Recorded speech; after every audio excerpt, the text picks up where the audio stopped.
Yes, welcome back to my YouTube channel. ठीक है जी, आज हम स्टार्ट करते हैं चैप्टर नंबर 17 क्लास 11 का, जो है breathing and exchange of gases. ठीक है जी, तो स्टार्ट करते हैं इस चैप्टर के। इससे पहले हमने 16 चैप्टर कवर किया है, ह्यूमन फिजियोलॉजी हमने स्टार्ट कर दिए हैं, तो एक बार उस चैप्टर को भी एक बार देख लीजिए। ठीक है जी, सो इस चैप्टर को स्टार्ट करते हैं। Breathing and exchange of gases इसका नाम है।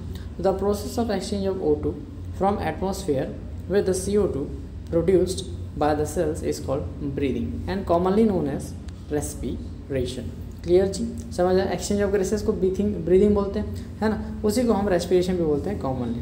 क्लियर। तो रेस्पिरेटरी ऑर्गन्स क्या होते हैं उनके बारे में थोड़ा सा पढ़ लेते हैं। तो lower invertebrates like sponges, coelenterates, flatworms etcetera में exchange of O2 and with CO2 होता है सिंपल डिफ्यूजन के through over their entire body surface. ठीक है, सिंपल डिफ्यूजन के थ्रू यानी उनके बॉडी सरफेस के थ्रू CO2 और O2 का एक्सचेंज होता है।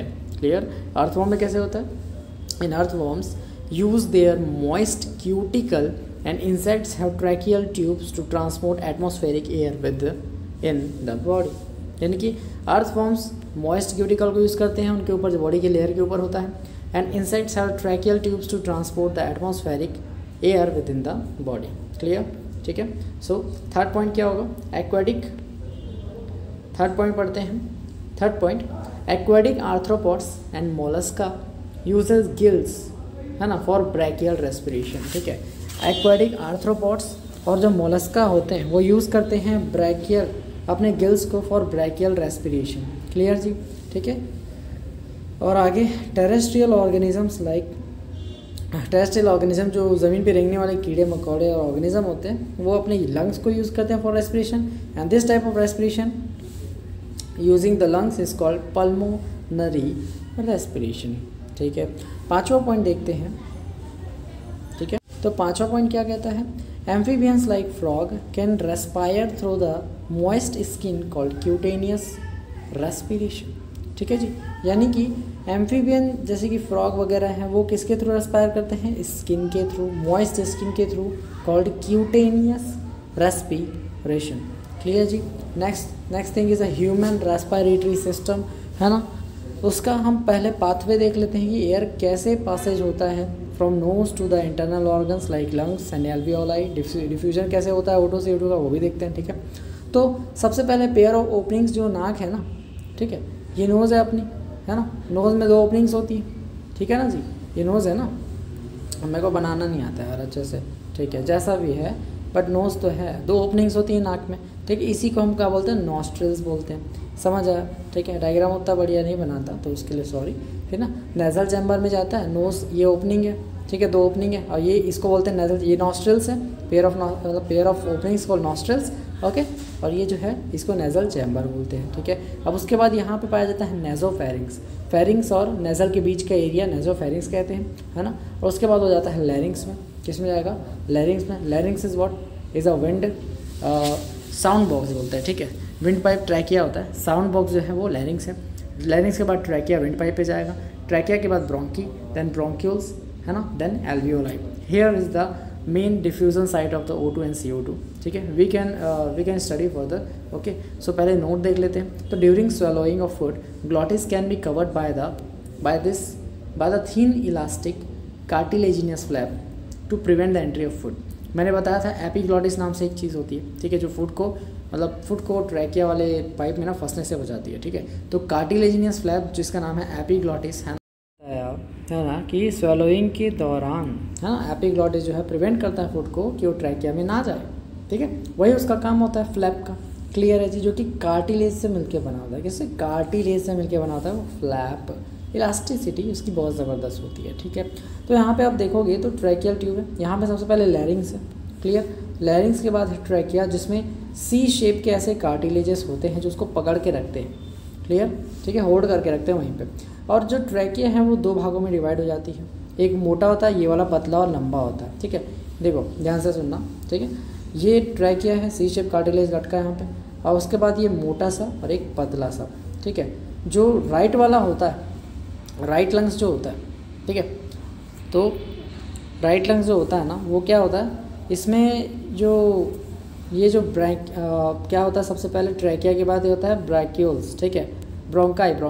ठीक है, ट्रैकिया के बाद ब्रोंकाई में होता है, ठीक है, उसके बाद ब्रैकियोल्स में डिवाइड होता है, ठीक है। तो जो ट्रैकिया है वो ब्रोंकियाई में डिवाइड हुआ, तो राइट ब्रोंकस जो होता है वो ज़्यादा वाइड होता है और शॉर्ट होता है, और लेफ्ट ब्रोंकस जो होता है बहुत लंबा होता है और नैरो होता है, as you can see there, okay.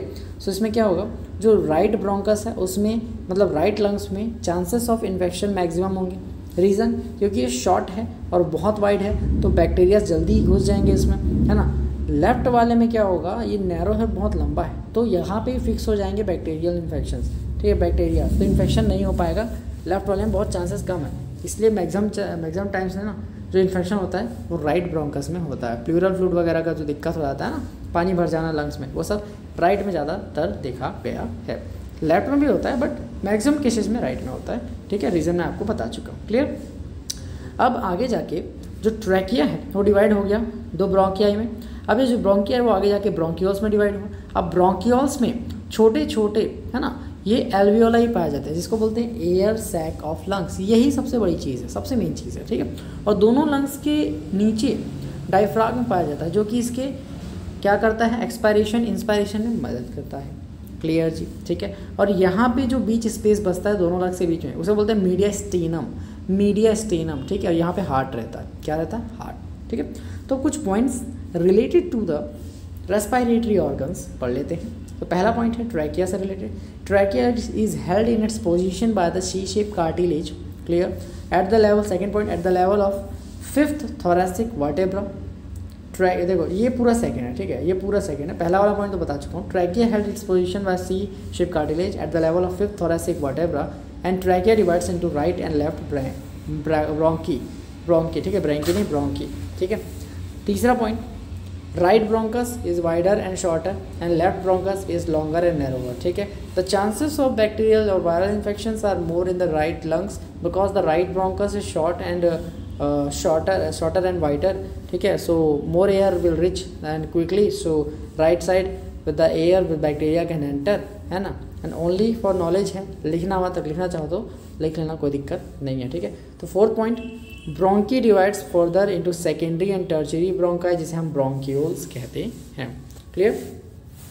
Secondary और टर्शियरी ब्रोंकाई में डिवाइड होता है एंड ब्रोंकियोल्स में फर्दर डिवाइड होता है, उसी को हम ब्रोंकियोल्स कहते हैं, ठीक है। 5वां point, this bronchioles contain number of thin irregular walled vascular bag like structure, जिसे हम बोलते हैं, जिसके टर्मिनल पे, है ना, विद इट्स टर्मिनल फुला होता है, इज कॉल्ड एल्वियोलाई, ठीक है।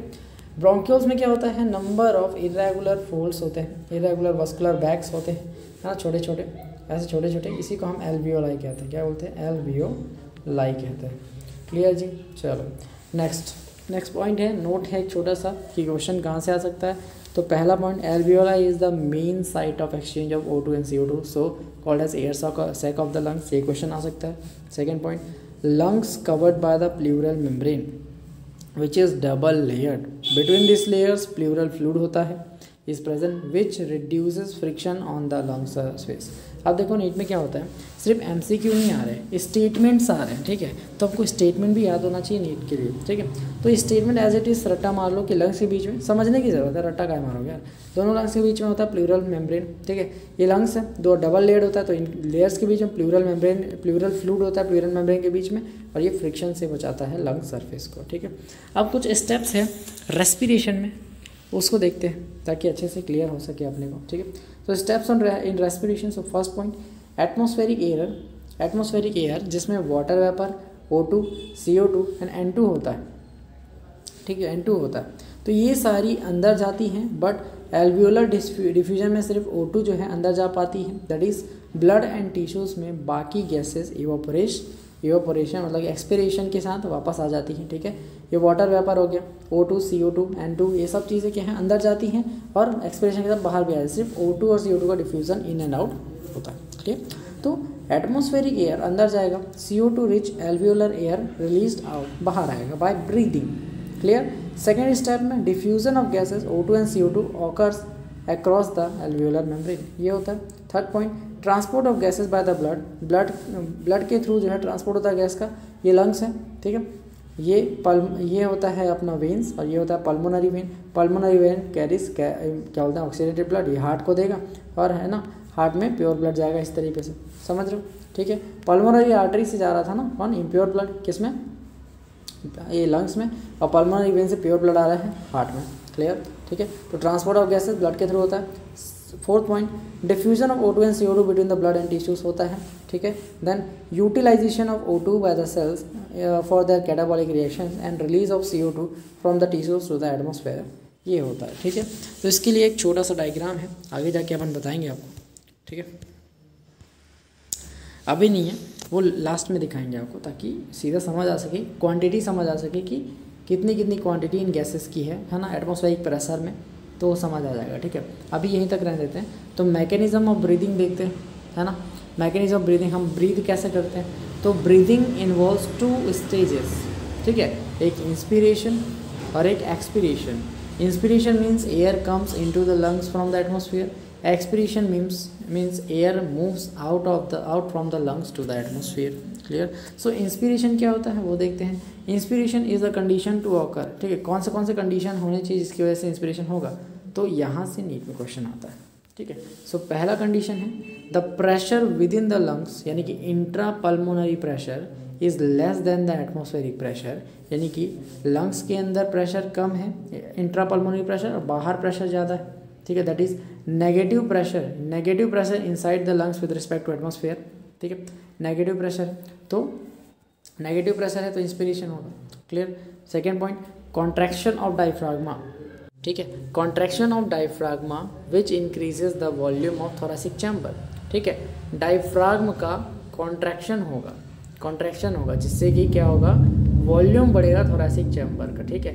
और ये, ठीक है, कॉन्ट्रैक्शन हो रहा है, क्लियर है जी, ठीक है। चलो तीसरा पॉइंट देखते हैं। तीसरा point, when thoracic volume increases, अब थोरेसिक वॉल्यूम इंक्रीज हुआ कॉन्ट्रैक्शन डायफ्राग्म की वजह से, थोरेसिक वॉल्यूम इंक्रीज हुआ, pulmonary volume also increase, pulmonary volume भी इंक्रीज होगा which decreases the intra pulmonary pressure which forces air to move from the outside to inside the lungs, that is inspiration. आपने वो तो पढ़ा होगा, V inverse of P, यानी कि pressure और वॉल्यूम एक दूसरे के इन्वर्स होते हैं। तो इंट्रा पल्मोनरी प्रेशर कम है, मतलब negative pressure inside the lungs, so volume जो होगा लंग्स का बहुत ज़्यादा होगा।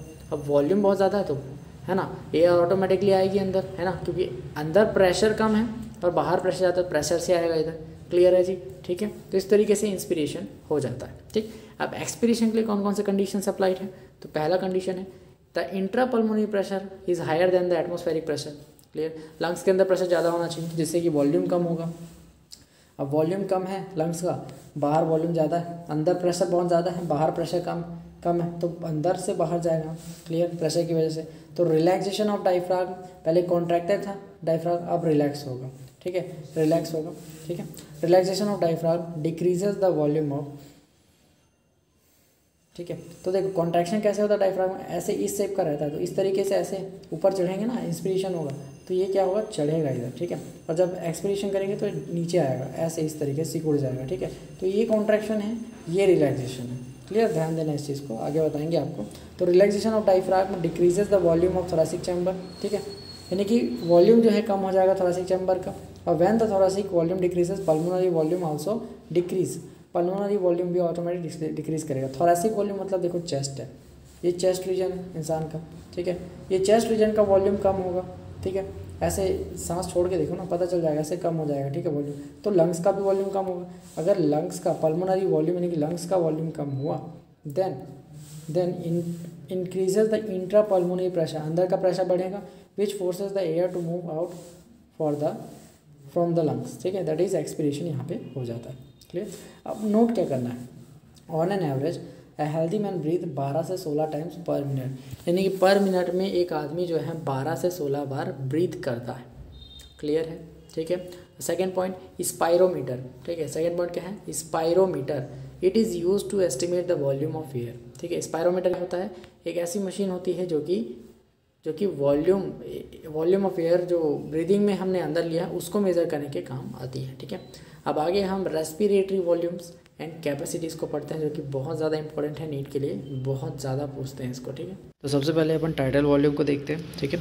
टाइडल वॉल्यूम क्या होता है, the volume of air inspired, ठीक है, वॉल्यूम ऑफ एयर इंस्पायर्ड और expired during the normal respiration it is approx, ठीक है। यानी कि जो वॉल्यूम ऑफ एयर जो हम लेते हैं या छोड़ते हैं नॉर्मल रेस्पिरेशन के टाइम पे, वो होता है अप्रॉक्स 500 ml, इसी को टाइडल वॉल्यूम कहते हैं, ठीक है। और नॉर्मल हेल्दी मैन एक्सपायर 12 से 16 टाइम्स, ठीक है। तो पर मिनट में कितना होगा, कम से कम 6 से 8,000 मिलीलीटर पर मिनट जो एयर है वो हम लेते हैं या तो छोड़ते हैं, ठीक है। क्लियर है जी। चलो आगे बढ़ते हैं, ठीक है। तो इंस्पिरेटरी रिजर्व वॉल्यूम IRV क्या होता है, टाइडल वॉल्यूम को TV से शो करते हैं, इंस्पिरेटरी रिजर्व वॉल्यूम को IRV से शो करते हैं। तो additional volume of air a person can inspire by forcible inspiration, this is average 2,500 से 3,000 ml, ठीक है। तो हम फोर्सिबल जानबूझ के जोर से जो सांस ले सकते हैं, खींच के सांस लेते हैं, इंस्पायर करते हैं, तो वो कितना होता है 2,500 से 3,000 ml, इसी को हम इंस्पिरेटरी रिजर्व वॉल्यूम कहते हैं। एडिशनल वॉल्यूम ऑफ एयर, ठीक है, additional volume of air a person can inspire by forcible inspiration, this is average 2,500 से 3,000 ml, ठीक। अब एक्सपीरेटरी रिजर्व वॉल्यूम क्या होता है, एडिशनल वॉल्यूम ऑफ एयर हम जो छोड़ सकते हैं, है ना, बाय फोर्सिबल एक्सपीरेशन, उसे हम कहते हैं एक्सपीरेटरी रिजर्व वॉल्यूम, जो कि 1,000 से 1,100 ml होता है। क्लियर, 1,000 से 1,100 ml होता है।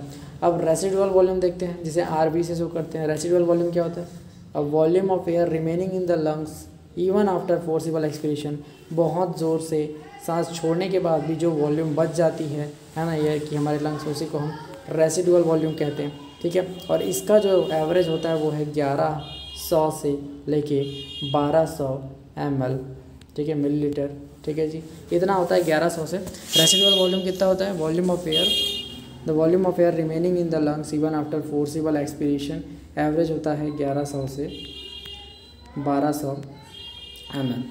क्लियर जी। चलो अब इंस्पिरेटरी कैपेसिटी बताते हैं आपको, IC क्या होता है, ठीक है। Inspiratory capacity, total volume of air a person can inspire after normal expiration. Normally आप सांस छोड़ रहे हो, सांस छोड़ दिया, अब ज़ोर से, जितना ज़्यादा ज़ोर से आप सांस खींच सकते हो, जितना वॉल्यूम खींच सकते हो, उसी को आप इंस्पिरेटरी कैपेसिटी कहते हैं, ठीक है। तो total volume of air a person can inspire after normal expiration, तो ये क्या होता है, inspiratory capacity is equal to tidal volume जो 500 ml है, plus inspiratory reserve volume IRV जो कि 2,500 से 3,000 था, और ये 500 है, टोटल मिला के 3,000 हो गया, या तो 3,500 होगा, ठीक है, 3,000 ml हो जाएगा। यहाँ पे देख लो, कोई दिक्कत नहीं है। तो फॉर्मूला याद होना चाहिए, क्योंकि यही नीट में मिली।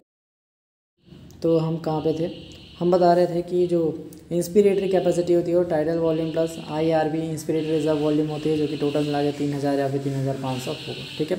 दूसरा 3,500 भी हो सकता है, क्योंकि 2,500 से 3,000 होता है ना इंस्पिरेटरी रिजर्व वॉल्यूम। तो दोनों वॉल्यूम में से कोई भी आए, आपको डरना नहीं है, आपको टिक करना है, ठीक है। बोथ आर करेक्ट, दोनों करेक्ट है, क्योंकि 2,500 से 3,000 के बीच इसका था ना एवरेज, कोई दिक्कत नहीं है। दूसरा है एक्सपीरेटरी कैपेसिटी क्या होता है, total volume of air a person can expire after normal inspiration, मतलब नॉर्मल सांस लेने के बाद हम जितना ज़्यादा वॉल्यूम ऑफ एयर छोड़ सकते हैं उसको हम एक्सपीरेटरी कैपेसिटी बोलते हैं। तो expiratory capacity is equal to tidal volume plus expiratory reserve volume.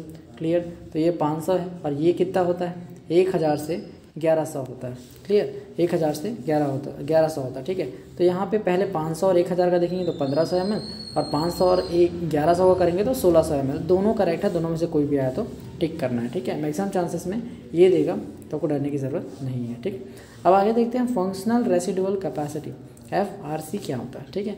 तो when volume of air that will remain in the lungs after normal expiration, normally इसे सांस छोड़ दिए, ठीक है। नॉर्मली सांस छोड़ने के बाद जितना वॉल्यूम ऑफ एयर जो लंग्स में रह जाता है उसे हम फंक्शनल रेसिडुअल कैपेसिटी कहते हैं, ठीक है। तो FRC का फॉर्मूला होता है residual volume plus expiratory reserve volume. Residual volume 1,100 से 1,200 होता है, और एक्सपीरेटरी रिजर्व वॉल्यूम 1,000 से कितना 1,100 होता है। तो दोनों वॉल्यूम लगाते हैं, 1,000 से एक्सपीरेटरी रिजर्व वॉल्यूम 1,000 और रेसिडुअल वॉल्यूम 1,100, ठीक है। टोटल हो गया 2,100 ml, ठीक है। और ये 1,100 भी होता है, तो 1,100, और ये 1,200 भी होता है, तो ठीक है, 1,100 से 1,200 होता है ना ये, तो दोनों मिला के 2,300 ml। दोनों में से कोई भी आया आपको टिक करना है, आगे बढ़ना है, ठीक है। अब देखते हैं vital capacity, second last. What is vital capacity? So vital capacity the maximum volume of air a person can breath in after forced expiration. जोर से सांस छोड़ने के बाद, है ना, मैक्सिमम वॉल्यूम आप कितना खींच सकते हो लंग्स में, वो या फिर maximum volume of air a person can breathe out, बाहर छोड़ सकता है आफ्टर फोर्स्ड इंस्पिरेशन, जोर से सांस लेने के बाद जोर से, कितनी जोर से आप बाहर वॉल्यूम, कितना वॉल्यूम निकाल सकते हो, उसी को हम क्या बोलते हैं, विटल कैपेसिटी बोलते हैं। एथलीट्स में ज़्यादा होता है, ठीक है, लेकिन normally vital capacity is equal to tidal volume plus inspiratory reserve volume plus residual नहीं बोलते हैं, एक्सपिरेटरी रिजर्व वॉल्यूम बोलेंगे। क्लियर, ठीक है। तो ध्यान से देखो formula, vital capacity is equal to ERV plus TV plus IRV, ठीक है। टोटल इसका होता है कितना, इसका हो गया कितना 1000, इसका हो गया 500, इसका हो गया 2500, टोटल मिला के करोगे तो टोटल होता है 4000 ml। क्लियर, विटल कैपेसिटी कितना 4000 ml। इन एथलीट्स में विटल कैपेसिटी मोर देन 4000, क्योंकि वो क्या करते हैं, माउंटेन ड्वेलर्स में भी, क्योंकि उनमें ज़्यादा कैपेसिटी होता है, ज़्यादा वर्कआउट करते हैं, ठीक है।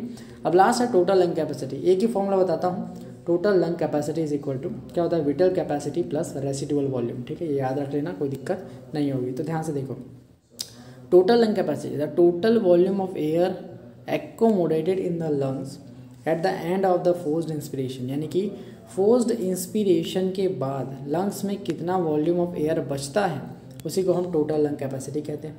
इसका फॉर्मूला होता है vital capacity plus residual volume, ये 4000 और ये कितना है 1100, टोटल मिला के 5100 ml, यानी 5.1 कितना लीटर्स बोल लो, है ना, 5000 ml, 5100 लीटर होता है ना, 5100 लीटर होता है, मिली लीटर होता है ना, लीटर नहीं, ठीक।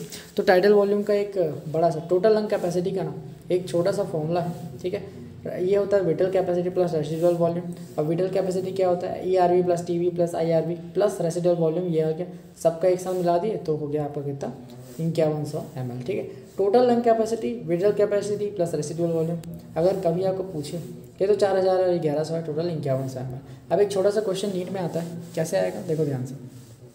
मान लो टोटल लंग कैपेसिटी इतनी, विटल कैपेसिटी इतनी, बताओ रेसिडुअल वॉल्यूम क्या होगा। हम जानते हैं formula total lung capacity is equal to vital capacity plus residual volume होता है।